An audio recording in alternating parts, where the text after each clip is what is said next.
Every Friday night at exactly 7 p.m., Daniel Carter walked through the same glass door as if time itself had signed a contract with him and refused to break it. The restaurant was quiet, too quiet for a city that never really slept, bathed in soft amber light that made everything look warmer than it truly was. The hostess didn't ask his name anymore. She didn't need to. She simply nodded and led him to the same table by the window. Table 17. Always 17. Always the same chair, and always two menus. Daniel would sit down slowly like a man carrying something heavier than his own body, and before even opening the menu, he would reach across the table and gently adjust the empty chair in front of him.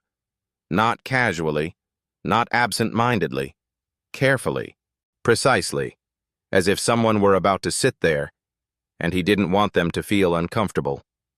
Then he would order. Not one meal. Two. Always the same dishes. One steak medium rare, one grilled salmon, a glass of red wine, and water with lemon. The waitress once asked just once if someone would be joining him. Daniel had smiled politely that quiet, practiced smile of someone who had learned how to survive questions and said, "She's already here." After that, no one asked again. Weeks turned into months. Months blurred into something that felt like forever. And still, every Friday, Daniel returned. He spoke sometimes under his breath, his eyes fixed on the empty chair as if he were listening to answers no one else could hear. He would laugh softly, briefly, then fall silent again. And when the food arrived, he never touched the second plate. Not once. He just let it sit there, growing cold, like something frozen in time that refused to disappear. People noticed.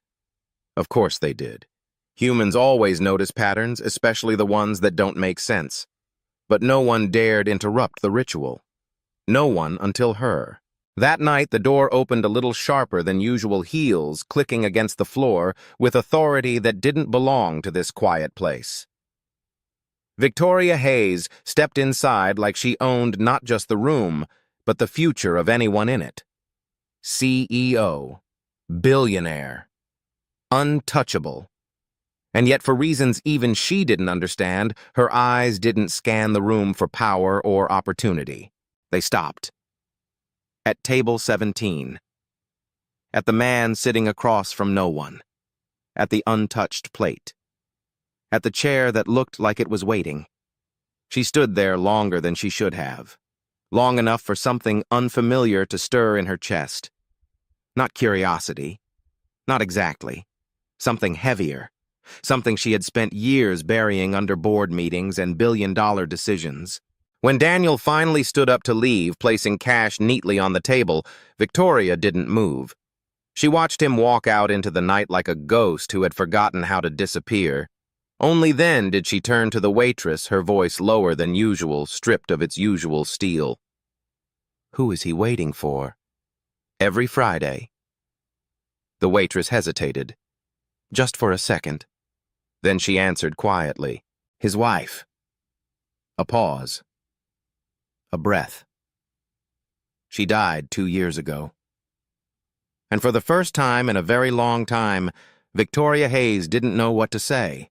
Victoria Hayes did not believe in coincidence, not in business, and certainly not in life. Yet the following Friday, she found herself standing in front of the same restaurant door at 6:47 p.m., 11 minutes earlier than the man she had told herself she would forget, her reflection faintly visible in the glass, sharp suit-controlled expression. The carefully constructed armor of a woman who had built an empire by never hesitating. But tonight there was something off. Something almost fragile beneath the surface, as if a question she hadn't asked in years had begun to echo too loudly to ignore. And when she stepped inside, the warmth of the place felt almost intrusive, like it was asking something from her she wasn't prepared to give. The hostess, recognizing her from the week before and guiding her to a table not too far from 17, close enough to see, but far enough to pretend she wasn't watching. And she sat, placing her phone face down for once, Not because she wanted to disconnect, but because she didn't want anything to interrupt what she didn't yet understand she was waiting for, and at exactly 7:00 p.m. The door opened again, and Daniel Carter walked in. Same quiet presence, same measured steps, same invisible weight carried in his shoulders, and Victoria noticed things she hadn't allowed herself to notice before. The slight hesitation before he reached the table, the almost imperceptible inhale as if bracing himself, the way his hand lingered on the back of the empty chair before he pulled it out, just a little, aligning it with care. Not like a habit, but like a ritual, something sacred. And when he sat down, he didn't immediately look at the menu. He looked across from him, eyes softening in a way that made something inside Victoria tighten unexpectedly, because that look wasn't madness, it wasn't denial. It was memory made visible. And when the waitress approached, Daniel ordered the same 2 meals, the same calm tone, the same quiet certainty. And Victoria felt a strange pull, a gravity she couldn't rationalize, and she told herself it was curiosity, nothing more. But when her food arrived, she barely touched it, her attention drifting again and again to the table where one man sat with a presence that filled 2 spaces, and at one point she caught a fragment of his voice, low, almost inaudible. "You always liked it with lemon." And there was a pause as if he were listening, nodding slightly, and Victoria looked away immediately, her chest tightening in a way she didn't like, because it reminded her too much of something she had buried, something she had locked behind years of success and silence, and she pushed the thought aside, reaching for her wine, grounding herself in something tangible, but the feeling didn't leave it, lingered like a quiet ache she couldn't name, and when Daniel finished, he did what he always did, left money on the table, untouched plate still full, and stood adjusting his jacket before leaving without a backward glance, and Victoria watched him go again. But this time she didn't wait until he disappeared before standing herself. Something impulsive, something uncharacteristic driving her forward as she approached the waitress, her voice softer than it had been the week before. "Does he always come alone?" And the waitress hesitated, then nodded. Every Friday, and Victoria swallowed the answer, settling heavier than she expected, and for a moment she almost asked more. Almost stepped further into a story that wasn't hers, but instead she simply nodded and left, telling herself this was enough, that she had seen what she needed to see yet all through the week. In boardrooms filled with voices competing for her attention, in meetings where numbers dictated outcomes and decisions shaped futures. Her mind betrayed her, drifting back to a quiet table, to an empty chair that somehow felt more real than most people she encountered, and by Thursday night, she stopped pretending it was coincidence. She knew she would go back, and when Friday came again, she didn't hesitate. Arriving even earlier this time, the restaurant still half empty, the staff moving with the calm rhythm of routine, and she chose the same table again, this time closer, close enough to hear without straining. And when Daniel walked in, there was a flicker of recognition in his eyes, subtle but undeniable, as if he had noticed her presence the week before, even if he hadn't acknowledged it, and he gave a small nod, polite, distant. The kind of acknowledgement strangers exchange without expectation, and Victoria found herself nodding back before she could stop herself, a small crack in the wall she had built so carefully, and the night unfolded much the same as before, the same ritual, the same quiet conversation directed at absence. But this time something shifted, because when Daniel spoke, there was a moment where his gaze flickered not just at the empty chair, but passed it toward her, as if aware he was no longer entirely alone in his solitude, and Victoria felt it, that unspoken connection, fragile and undefined, but real, and she didn't look away this time. She held his gaze for a second longer than necessary, before lowering her eyes, the silence between them carrying more weight than any conversation could, and later, when the waitress brought the bill, Victoria surprised herself by speaking again. "What was her name?" And the waitress smiled gently. Emily, and the name settled in Victoria's mind like something important, something she shouldn't forget. And that night, as Daniel stood to leave, something unexpected happened. He paused, just for a moment, glancing toward her table again, and this time he spoke, his voice quiet but clear. "You come here often. Not a question. just an observation. And Victoria felt a strange vulnerability rise in her chest, unfamiliar and unwelcome, but she didn't retreat. Only on Fridays, she replied, and there was a brief silence, the kind that could either break or build something, and Daniel nodded slowly as if understanding more than she had said. "It's a good night to remember," he said, and the simplicity of it hit her harder than any elaborate explanation ever could, and before she could respond, he turned and left, leaving her sitting there with a sentence that echoed long after the door closed. And for the first time in years, Victoria didn't reach for her phone, didn't rush back to the life that demanded everything from her.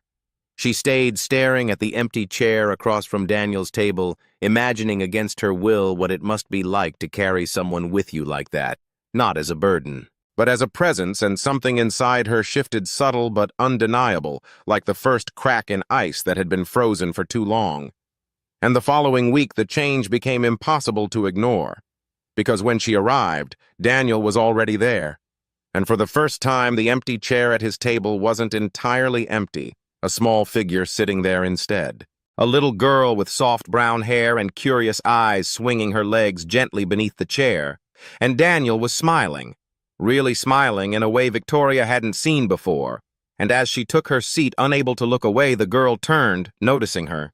Immediately, children always seeing what adults tried to hide, and she whispered something to Daniel, who followed her gaze, and then looked back at Victoria, a hint of hesitation in his expression, as if unsure whether to acknowledge this new presence in his carefully maintained world.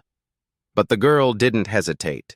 She slid off her chair and walked over with the unfiltered confidence only children possess, stopping beside Victoria's table with a small, polite smile. "Hi," she said, her voice light but steady. "You're the lady who sits near my dad, right?" And Victoria blinked, caught off guard. In a way no boardroom confrontation had ever managed, and for a moment she didn't know how to respond. But then something softer took over, something she hadn't used in a long time. "Yes," she said gently. "I guess I am." And the girl beamed, as if that answer meant more than it should. "I'm Lily," she said, extending her hand with surprising formality, and Victoria hesitated for just a fraction of a second before taking it, the small warmth of the child's hand grounding her in a way she couldn't explain. "Victoria," she replied, and Lily nodded thoughtfully, as if storing the name away for something important. "Dad talks a lot on Fridays," she added, glancing back at Daniel, "but today he said I could come." And Victoria followed her gaze, seeing Daniel watching them, a mixture of caution and something else. Hope, maybe, or fear of what this interaction might mean. And in that moment, Victoria understood something she hadn't allowed herself to see. Before, this wasn't just a ritual of grief. It was a bridge, a way for Daniel to keep love alive while still moving forward, and Lily was part of that bridge, a living connection between past and present. And when Lily looked back at her eyes, bright with a kind of openness, Victoria had long forgotten. She felt something inside her begin to shift more deeply than before.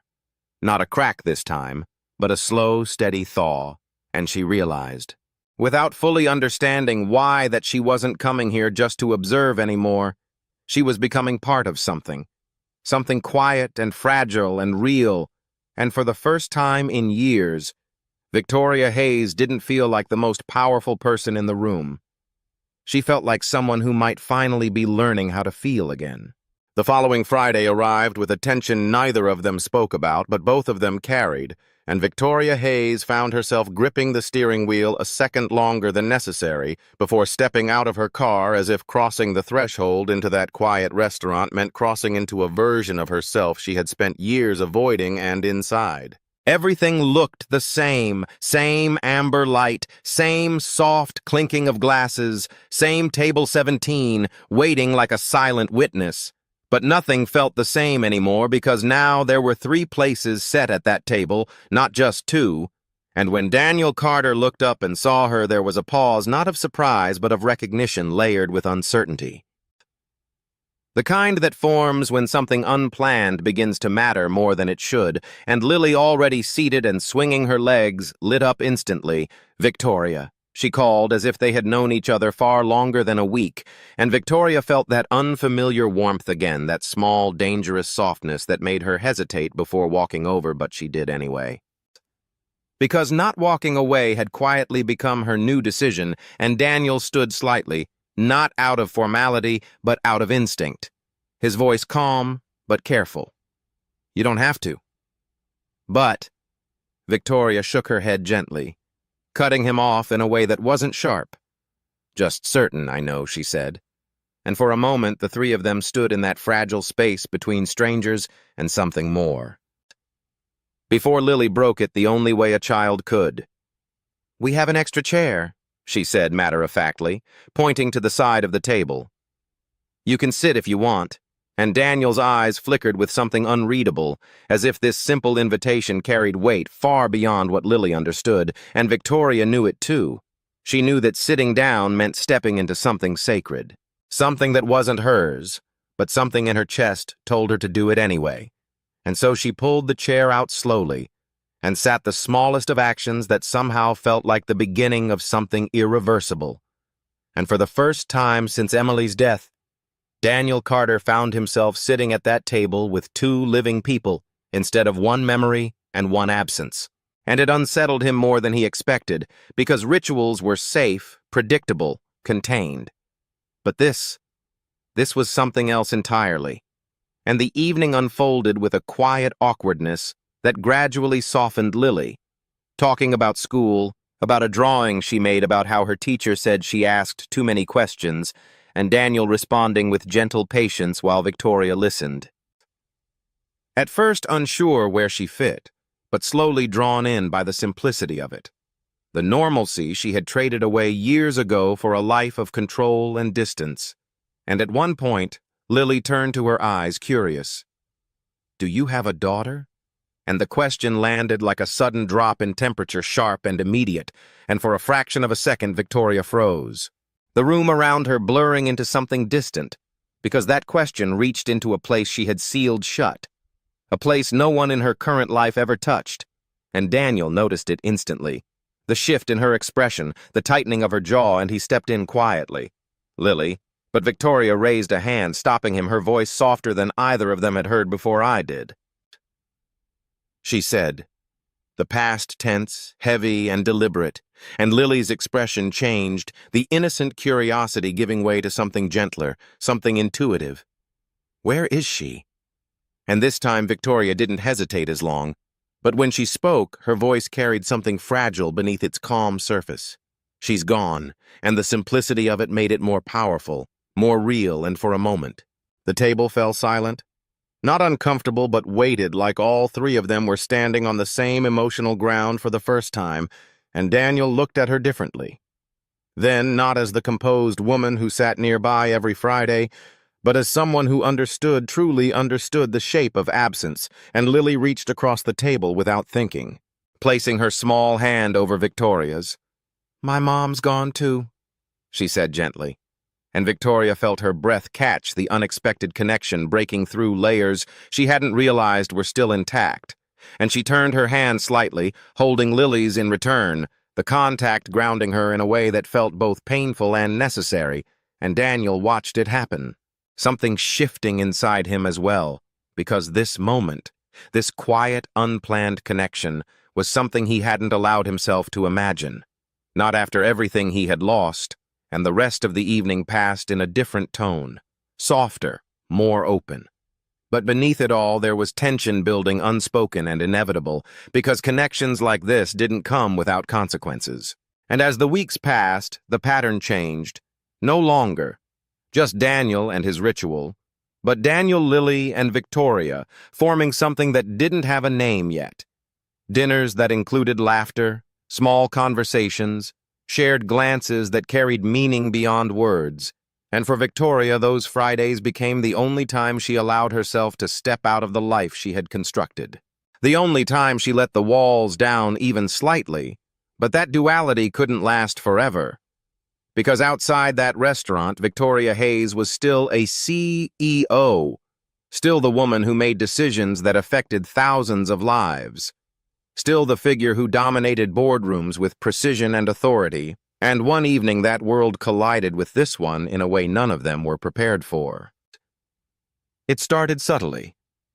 A man in a suit entering the restaurant, scanning the room with purpose before locking onto Victoria.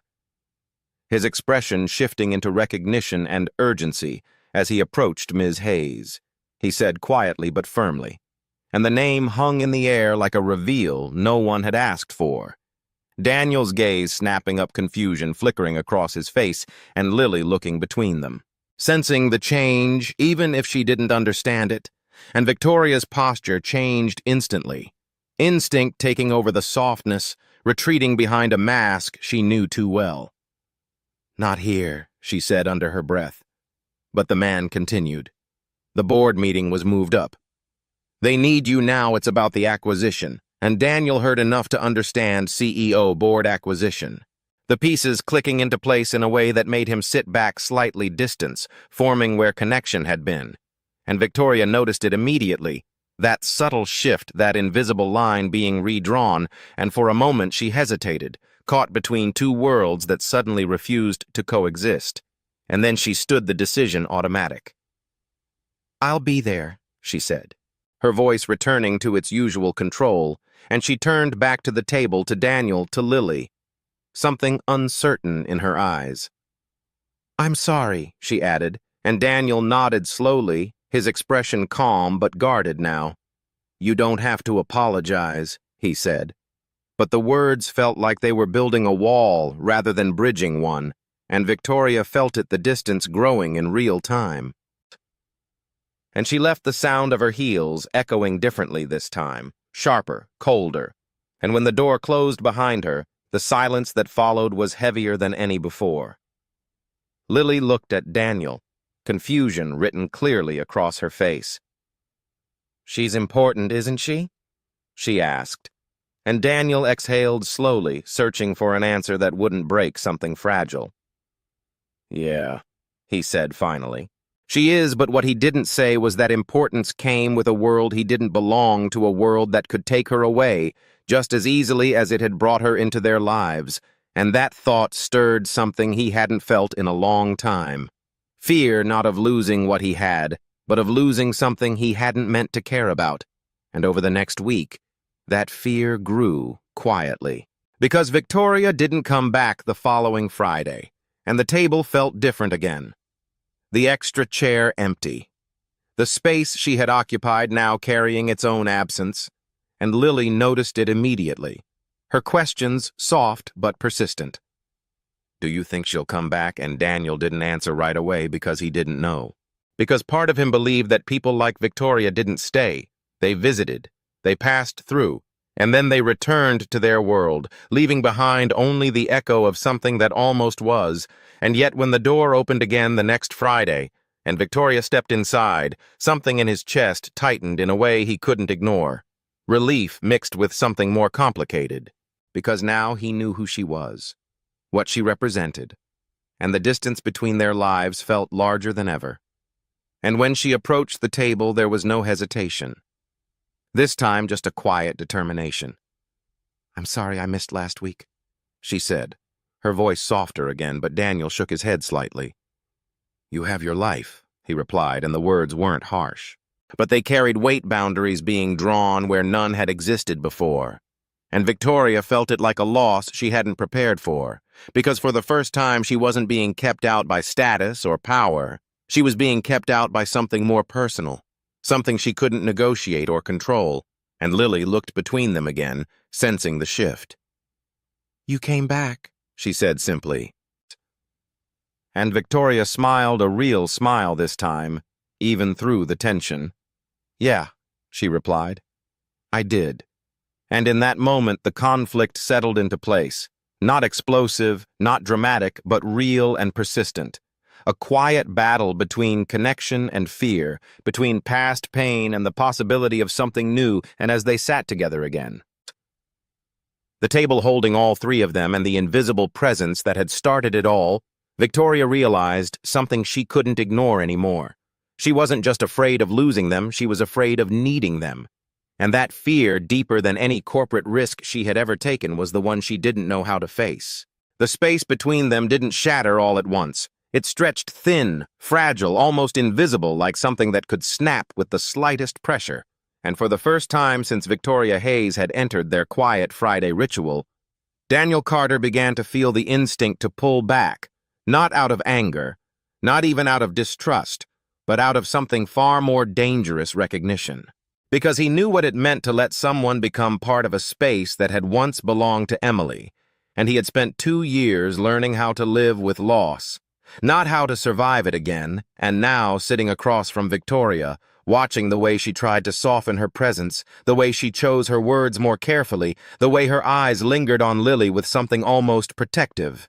He felt that fear rise in him like a tide he couldn't control, and it made him quieter, more distant, even as Lily continued to bridge the silence with the effortless honesty only a child could carry. Talking about her week, her drawings, the story she had written about a girl who talked to the stars because she believed her mother lived there. And Victoria listened in a way that was different from anyone else in Lily's life. Not distracted, not half present, but fully there, absorbing every word. Like it mattered, because it did. Because somewhere in Lily's voice she heard echoes of someone she had lost. Someone she had never allowed herself to speak about out loud, and when Lily finished, she looked at Victoria with that same open curiosity. "Do you think people can hear us when we talk to them? Even if they're gone?" And the question settled over the table like a quiet storm, Daniel's hand tightening slightly around his glass, his breath catching in a way he didn't show, and Victoria felt something in her chest crack just enough to let the truth through, I think. "We hear them," she said softly, her voice almost unrecognizable, even to herself. "In the things we remember, in the things we still feel." And Lily nodded as if that made perfect sense. Because to her it did. But Daniel looked at Victoria differently. Then, not just with understanding, but with a kind of vulnerability that made him uncomfortable, because it meant she wasn't just visiting their world anymore. She was stepping into it, and that scared him more than anything else. And as the evening went on, that tension built quietly, woven into every glance, every pause, every moment where something more could have been said but wasn't, until finally, as the plates sat half-finished and the noise of the restaurant faded into the background, Daniel spoke, his voice low but steady. "You shouldn't be here," and the words landed harder than he intended. Lily's eyes widening slightly. Victoria's breath catching for just a second before she masked it. Why, she asked, not defensive, just honest. And Daniel exhaled slowly, searching for something that wouldn't sound like rejection, but feeling it slip into his tone anyway.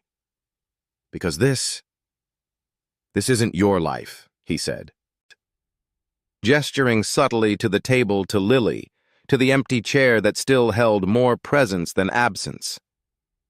"You have a world that doesn't stop for things like this." And Victoria held his gaze. The quiet strength in her expression, not the kind she used in boardrooms, but something softer, something more human.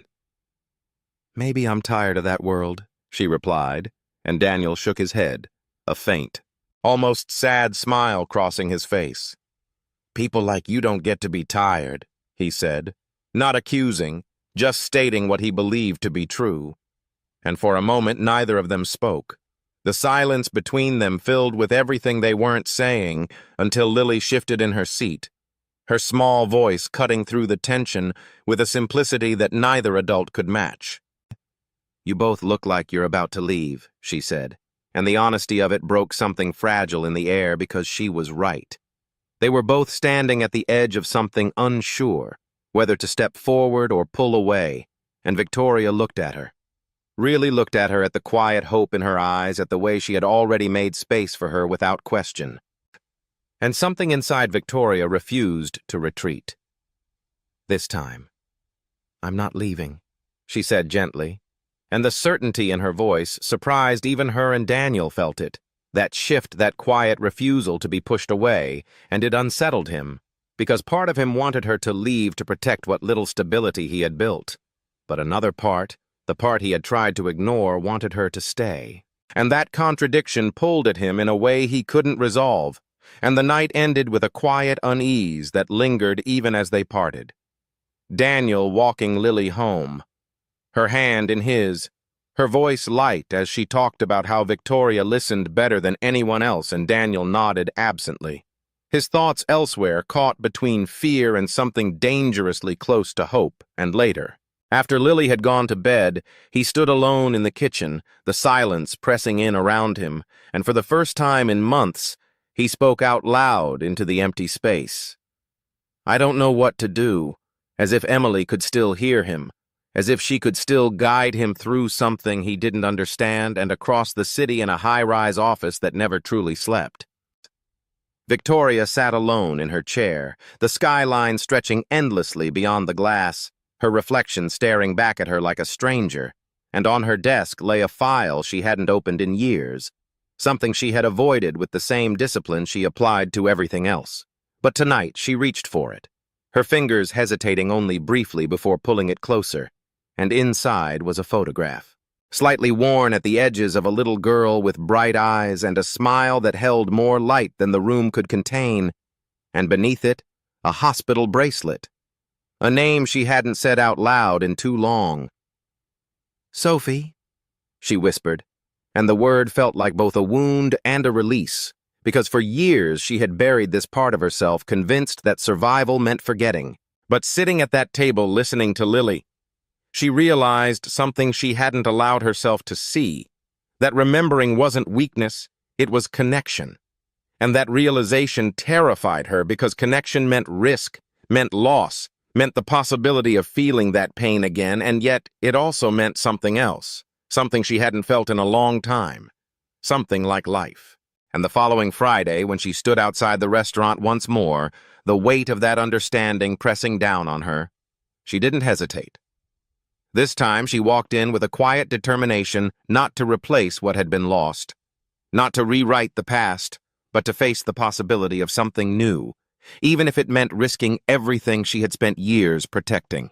And when Daniel looked up and saw her, something in his expression shifted again, not fully open, not fully closed, but somewhere in between, a space where something real could still grow if they were both willing to face what it might cost. The last Friday of the month arrived quietly, without warning or fanfare, as if the world itself understood that something delicate was about to unfold, and chose not to interfere. And Daniel Carter found himself standing outside the restaurant a few seconds longer than usual, his hand resting on the door, his reflection staring back at him with a question he had been avoiding for weeks. Not about Victoria, not even about Lily, but about himself. About whether he was ready to let the past exist without letting it control every breath he took. And when he finally stepped inside, the familiar warmth greeted him like it always did. But tonight it felt different, not heavier, not lighter, just open, like a space waiting to be redefined. And at table 17, two figures were already seated, Lily swinging her legs with quiet excitement, and Victoria sitting beside her, not across, not separate, but part of the same side of the table. And for a moment Daniel simply stood there, taking it in the shift so subtle yet so profound that it caught him off guard, because the empty chair, the one that had held Emily's presence for so long, was still there. Still untouched, still honored. But it was no longer the center of everything, and when Lily spotted him, her face lit up instantly. "You're late," she teased gently, and Daniel smiled a real smile. This time, one that didn't carry the same weight of sorrow it once did. Only by a minute he replied, his voice softer than it had been in a long time. And as he approached the table, his eyes met Victoria's, and there was no tension now, no unspoken distance, just a quiet understanding, a shared acknowledgement of everything they had faced and everything they had chosen not to run from. And he sat down slowly, not across from the empty chair, but beside it, closer to Lily, closer to Victoria, and that single movement carried more meaning than words ever could. Because it wasn't about leaving Emily behind, it was about allowing life to exist alongside her memory. And as the evening unfolded, the conversation flowed easily. Not forced, not careful, just natural Lily, talking about her latest drawing again. This time, adding a new detail, I drew 3 people now, she said proudly, sliding the paper across the table, and Daniel looked at it. His chest tightening just slightly as he saw the figures, one tall, one small, and one standing beside them. And he glanced at Victoria, who was watching Lily with a softness that no boardroom had ever seen. And for a moment everything aligned, past and present, loss and hope, grief, and something that felt like healing. And when the food arrived, Daniel did something he hadn't done in 2 years. He reached for the second plate, the one that had always remained untouched, and gently moved it slightly to the side, not dismissing it, not ignoring it, but making space. And Victoria noticed her breath catching just enough to feel it, because she understood what that meant, understood the courage it took to make even the smallest shift in a ritual built on love and loss, and later. As the night drew to a close, Lily leaned against Daniel's arm, her energy fading into quiet contentment, and Victoria looked at both of them, something steady settling in her chest. Not the overwhelming surge of emotion she had feared, but a calm, grounded sense of belonging she hadn't realized she had been searching for, and when Daniel finally spoke, his voice low but certain. It carried a truth that had taken him far too long to accept. "She would have liked you," he said, not looking at Victoria but not needing to, because the words weren't about comparison or replacement. They were about acknowledgement, about allowing the past and present to coexist without conflict. And Victoria felt tears rise for the first time in years, not from pain, but from something softer, something that felt like release, and she nodded slowly, her voice barely above a whisper. "I think I would have liked her too." And in that quiet exchange, something healed, not perfectly, not completely, but enough to move forward. And as they stood to leave, stepping out into the cool night air together, the city lights stretching endlessly around them, there was no declaration. No promise spoken out loud, just a shared understanding that life didn't erase love. It transformed it, reshaped it into something that could carry them forward instead of holding them back. And as they walked side by side, Lily's small hand slipping into Victoria's without hesitation, Daniel glanced once more at the restaurant behind them at table 17, glowing softly through the window. And for the first time, he didn't feel like he was leaving something behind. He felt like he was finally bringing it with him. And in that quiet, unspoken moment, the truth settled gently between them all. Love doesn't disappear. It changes form, and if you're brave enough to let it, it will lead you back to life.